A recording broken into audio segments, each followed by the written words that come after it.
Film ini diawali dengan latihan pasukan khusus tentara Amerika, di mana mereka dilatih di berbagai medan ekstrim agar mampu bertahan hidup dalam kondisi apapun.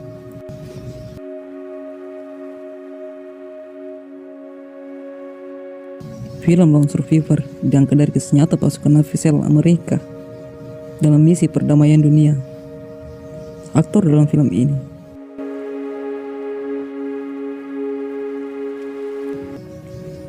di sebuah camp terlihat Mike baru saja bangun dari tidurnya, lalu kemudian membuka email kekasihnya yang membahas tentang hadiah pernikahannya nanti, di mana sang kekasih menunjukkan gambar sepasang kuda putih untuk hadiah pernikahannya.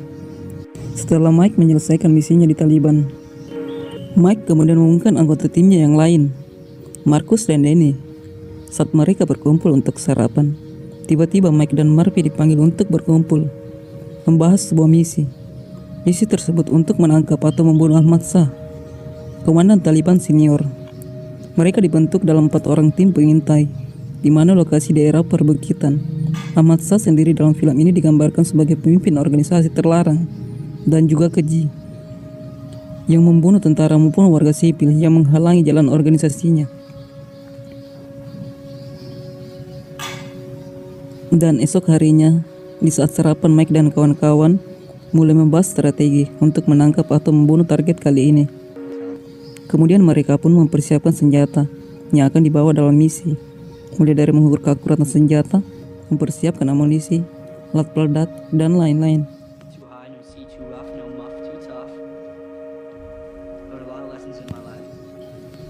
Setelah persiapan selesai, mereka pun berkumpul di area pendaratan helikopter dan siap untuk diterbangkan sesuai titik lokasi yang telah ditentukan dalam rapat misi. Mereka didaratkan saat malam hari agar kehadiran dan rencana mereka tidak diketahui oleh kelompok Taliban. Sejak malam hingga pagi, mereka terus berjalan untuk mengecek lokasi dan memantau pergerakan dari kelompok Taliban.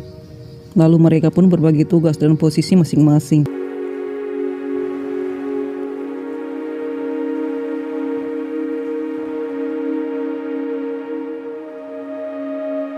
Setelah berjaga cukup lama, mereka bertiga tertidur dan 1 orang tetap terjaga untuk tetap mengawasi lokasi agar mereka tidak diketahui oleh kelompok Taliban. Tiba-tiba mereka bertemu dengan 3 orang penggembala kambing. Marcus dan rekan-rekannya dihadapkan pada pilihan yang sulit. Pertama, mereka bisa membunuh penggembala itu, akan tetapi melanggar kode etik perang. Pilihan kedua, mereka bisa mengikuti dan membiarkan penggembala itu hingga tewas. Namun pilihannya jatuh pada pilihan ketiga, yaitu mereka juga bisa membiarkan penggembala itu pergi. Namun opsi ketiga ini punya resiko sangat besar. Misi Marcus dan kawan-kawan bisa gagal kalau penggembala melapor pada kelompok pasukan Taliban. Pada akhirnya penggembala tersebut dibiarkan pergi. Sayang, dugaan mereka benar. Pasukan Taliban akhirnya mengetahui keberadaan mereka dikarenakan penggembala yang mereka biarkan pergi melapor kepada kelompok Taliban dan langsung melancarkan serangan. Namun Mike dan kawan-kawan belum mengetahui kalau mereka diketahui oleh musuh. Saat Mike mencari sinyal dan melihat sekelilingnya, Mike pun menyadari bahwa mereka telah terkepung oleh pasukan Taliban. Mike pun sebagai pemimpin tim memerintahkan teman-temannya untuk bersiaga, karena sebentar lagi akan terjadi kontak senjata yang tidak dapat dihindarkan. Satu persatu pasukan Taliban mulai mengendap-endap di balik pepohonan untuk mengintai mereka. Mike telah memberi izin untuk menembak, dan semua tim telah siap melakukan pertempuran. Setelah mereka berhasil melumpuhkan para pengintai, tiba-tiba pasukan Taliban saling berdatangan begitu banyak, lalu pertempuran pun dimulai.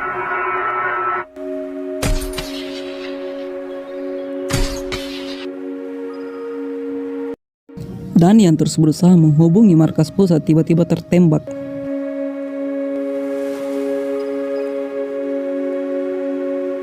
Di satu sisi, Mike dan kawan-kawan terus melakukan perlawanan hingga akhirnya satu persatu dari mereka tertembak. Ia pun mencari celah untuk keluar dari pertempuran, dan jalan satu-satunya adalah dengan melompat dari tebing yang begitu curam dan tinggi.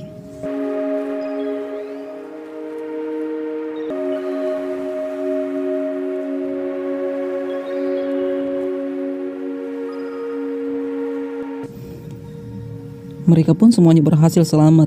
Namun tidak beberapa lama kemudian, Markus yang memeriksa bagian atas tertembak tepat di kakinya.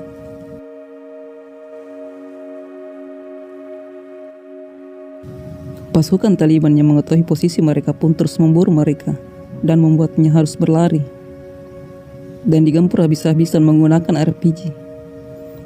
Mike dan kawan-kawan pun terus melakukan perlawanan dengan kondisi terluka parah.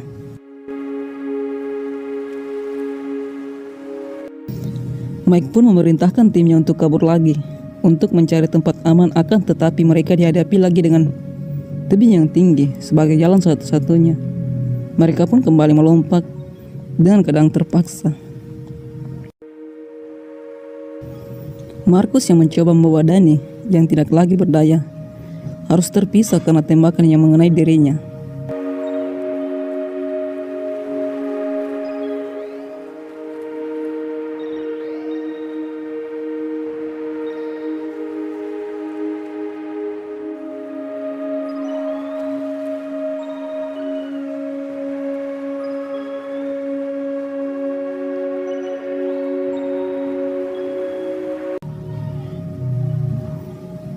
Pada saat mereka bertiga selamat dengan luka yang begitu parah, tiba-tiba sinyal pun muncul walaupun lemah. Dan Mike pun berniat untuk mengorbankan dirinya untuk dapat menghubungi markas pusat dari atas tebing, yang mungkin saja sinyal di sana lebih baik, walaupun tak pasti. Saat sampai di puncak tebing, ia pun mencoba menghubungi markas pusat. Setelah terhubung, Mike pun mengatakan bahwa timnya terpojok dalam kontak senjata dengan kelompok Taliban dan meminta pasukan tambahan untuk segera datang menyelamatkan mereka.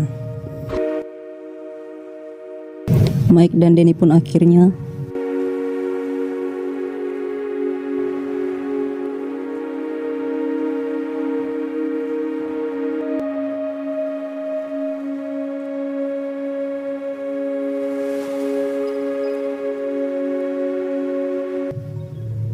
kini sisa Matt dan Markus berdua mereka pun berpencar.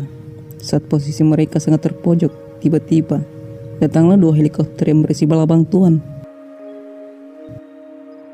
Namun satu dari 2 helikopter tersebut saat hendak mendarat, tiba-tiba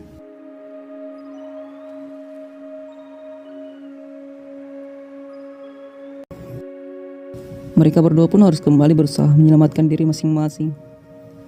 Matt pun hanya bisa terdiam, tersandar pasrah menemui ajal di sebuah sandaran batu.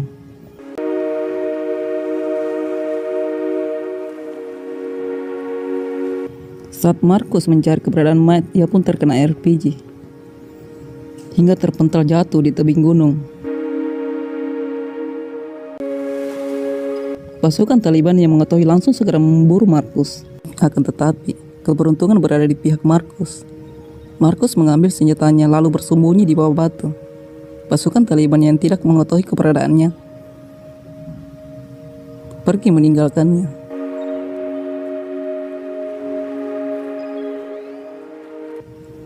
Beberapa saat kemudian, Markus yang telah mencapai batasnya kemudian tertidur.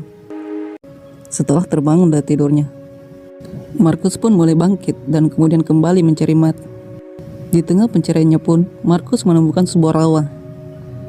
Betapa bahagianya setelah 2 hari 2 malam bertempur tanpa makan dan minum. Ia pun lalu menyuburkan dirinya ke air dan minum sebanyak mungkin. Tak lama setelah itu, Markus kaget bukan main. Ia kehadiran warga sipil dan spontan mengeluarkan granat untuk mengancam warga sipil tersebut. Warga sipil meminta Markus untuk tetap tenang. Dia mengatakan dirinya bukan orang jahat dan sebentar lagi pasukan Taliban akan segera tiba. Warga sipil itu pun menolong Markus dan membawanya ke desa untuk segera diobati karena melihat keadaan yang sudah sangat kacau dipenuhi oleh luka.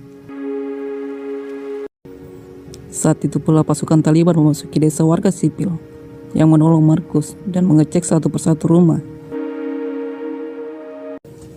Pada akhirnya, mereka menemukan Markus dan menyeretnya ke tempat pemenggalan.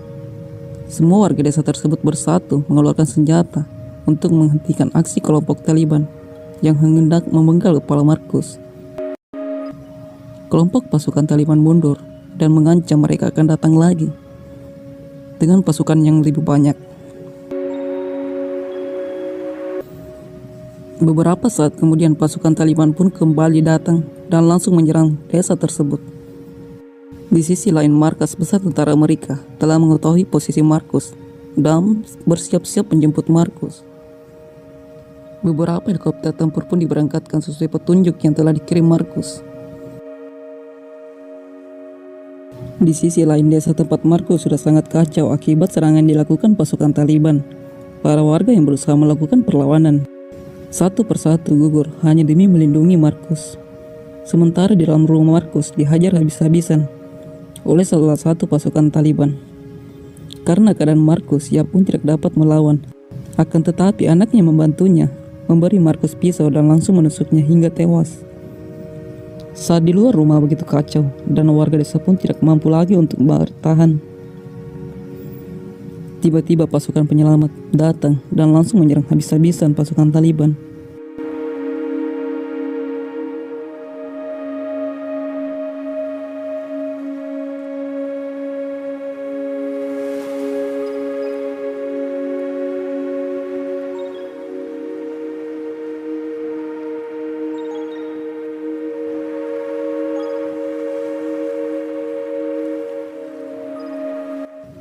Warga desa dan Markus pun berhasil selamat dari gempuran kelompok Taliban.